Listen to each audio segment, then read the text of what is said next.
sure this, yeah, because this one's not as soft as the No, other it's one. not. It's not. We have another fur, that's why I was like, make sure. The beaver fur was so soft that when you start studying history of this country, you'll learn about trappers, and like the French were really big into trapping beavers because people loved to make coats out of their fur, okay, because it's so soft. This is soft, but we have one that's like a lot softer. That's what threw me off. I was like, let me make sure. So, let's look at a big herbivore skull. Now,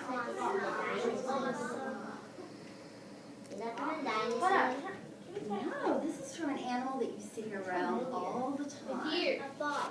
It's a deer. It's a white-tailed deer. Okay? Now, I want you to be scientists, and I want you to look at the mouth, okay? And I want you to notice. I want you to start noticing things about it, okay? All right.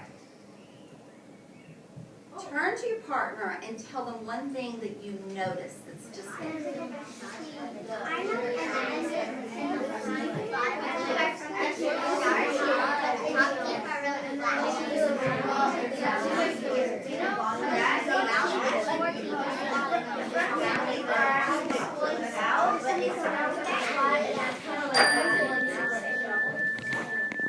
Well, there was lots of good talking there. So, I heard somebody say lots of teeth. I heard somebody say sharp teeth at the front. And you know what?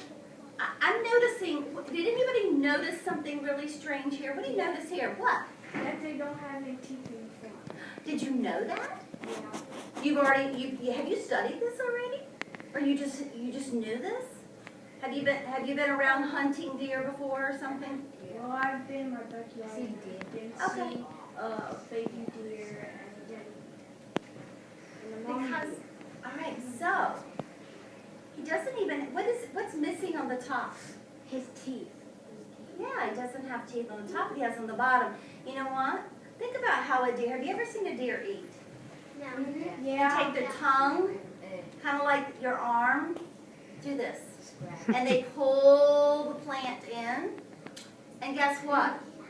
Herbivores, not just deer, but herbivores have a space right here. They don't have teeth here. And then their teeth in the back are what I call grinders. Do you have grinders in the back of your teeth? No, we have We call them molars. Yeah. They're for grinding leaves and stuff. So, let's do this again. Pull in the plant. It's kind of like a tongue. Brings the food right here. Of course, those bottom teeth help pick the plant as well. So can you see it? Can you imagine it? So, and that little space is probably where the full leaf kind of gets in and the tongue brings it in, and then back here is where he really grinds it up. So pretty fascinating. Now think about when we start looking at carnivores and omnivores.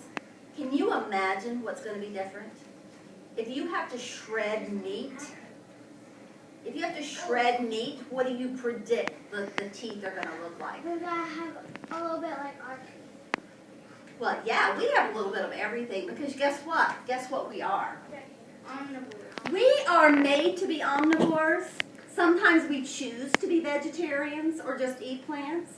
But we are designed so that we can eat both producers and all other animals. So plants and animals. Okay?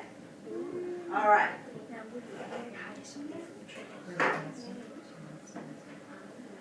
Now, Not only bears. guys, when you come up as scientists, think about how you would handle these things. Gently. Gently, that's right. You're going to use your eyes, be very gentle. You know, these teeth, some of the orange teeth are a little bit sliding, but actually you put this one back in, so I don't think it slides anymore, which is fine. But just be careful with them, okay? Because we don't want anything to be broken so that other scientists can look at it as well, all right? Now, so we talked about the mouse, we have lots of other, Mr. Blue Jay. well, is this a blue jay? No. This is actually actually a chickadee, but it's not a real one, right? Chickadee go all the way to And you know what? We can look at the way his beak's shaped. Okay, and so his beak gives us a sign on what he eats, and he's a seed eater. So sometimes when you think about woodpeckers, they have the long beaks, and so they actually go into the trunks of the trees. Let's see, you might have a trunk with some holes, and of course a woodpecker is looking for bugs, right? So he would eat meat. Let it be. I don't want to leave it. Okay, so the omnivores. This chunk of the word means everything. Omni. All. Okay? So they eat both plants and animals. Yes, sir? We in Spanish today, Mhm. that's what a Spanish teacher said. She said omni because you have senses because of omnivores, and she said because it said omni in the front, and she said omni means that's wrong.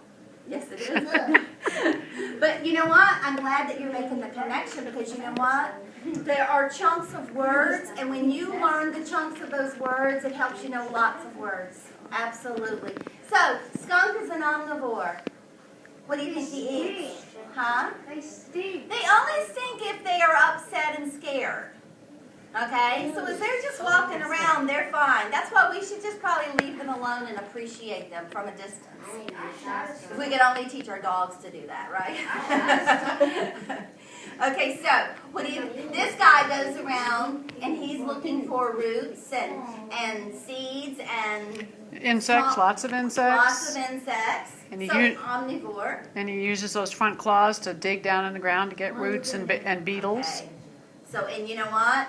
Have y'all talked about adaptations at all too? Yes. Yeah. So he's got, you can notice that he has some really sharp claws that would help him dig in the dirt a little bit just to stir up to get the bugs.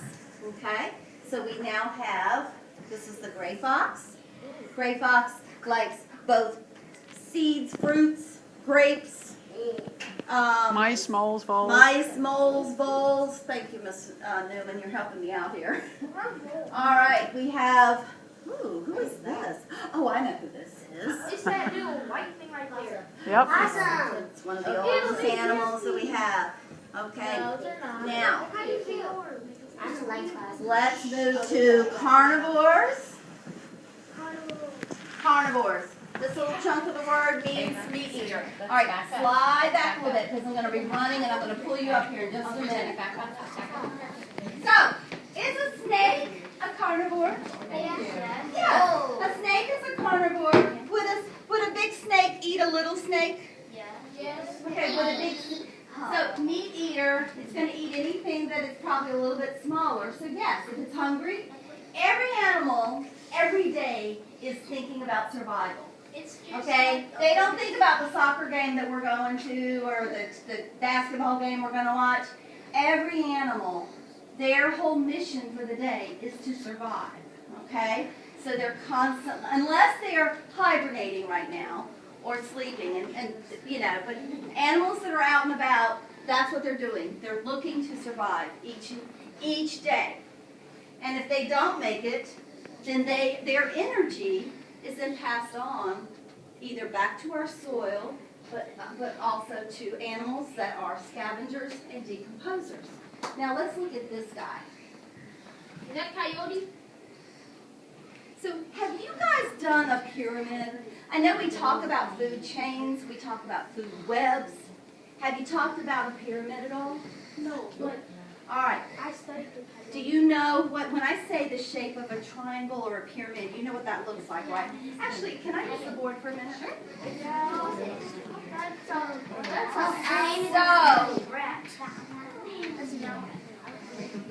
So, when we look at a pyramid, guys, I'm going to put this coyote all around my neck right now.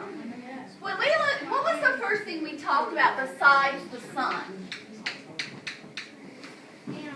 What do we have the most of? That living in our world. We have producers. Okay, so we absolutely have the most plants. So these are our plants. They produce their own food. Okay? Then what do you think we have Next. Herbivores. We have plant eaters. Okay, think about insects. Think about the millions and millions of insects that we have. Insects are on the bottom of the picture. Well, aren't the producers on the bottom? No. When you think, well, okay, I'm doing a pyramid now. So, but everything starts ultimately with the sun. Then it goes to the plants. Oh, Then it goes to the herbivores, and then you might have omnivores. Okay. Now, and I'm going to put carnivores up here, and of course, when things die, we have decomposers, and this is where we kind of have a cycle of energy. So everything gives energy to the thing above it. Okay. Now, here in Virginia, guess who's on the top of that pyramid? The bear. No. We didn't talk about the The bear. coyote. The coyote is. The coyote is one of our top predators. Okay. How many of you have you ever seen a coyote here in Charlottesville? Because we actually have them here. We're not going to talk about it yet. Save your stories. You might even be able to write about this. Okay? But let's go back and talk about the bear real quick. The bear. Do we have, let's see, we have a picture? Yes. All right. So, we have the black bear. You know what? He's big. But you know what? The size of an animal does not mean that they are meat eaters or plant eaters or herbivores. This guy, he is an omnivore, but he eats mostly like seeds and fruits and insects and, you know, a combination of things. Maybe small. Oh, they'll eat small animals, but they like flowers and grasses and leaves.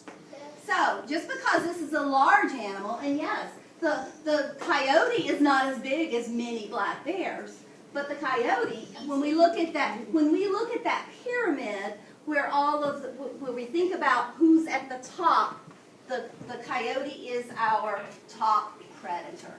I thought it was humans. Now, we looked very carefully at the skulls of the herbivore. I'm going to pull this skull out. Let's see if I can. Okay, you may have to help me here.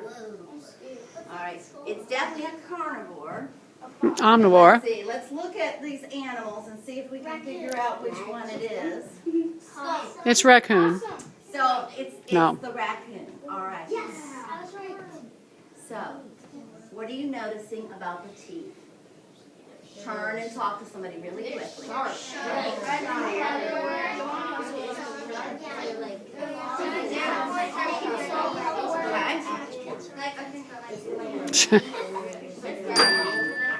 All right.